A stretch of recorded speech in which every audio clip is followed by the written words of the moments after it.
popularity mar ng'ato. Yeah. To koro mano dhi kanye endo in gi lemo mane e chama.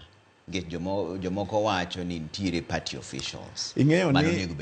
County coordinating committee nigi patron, okay, and the deputy patron, okay, man governor or deputy governor, okay, and gi jotelo mag party a county, okay, and Mheshimiwa Adumo War and his team, of course, enonyalo bedo mana gine gi nyakach, and he don't hold any position in the county, I mean, in a patron Mar constituency, yeah.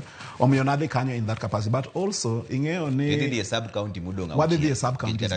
Unfortunately, one gimoro Kisumu East, but okadhi bedo nikech an gi teach more oko mar Kenya. Koro okadhi bedo mano, but adhi support. Na se wuoyo kata gi the leadership makanyo kendo wasewinjore on what we are going to do, and what the team a sub county.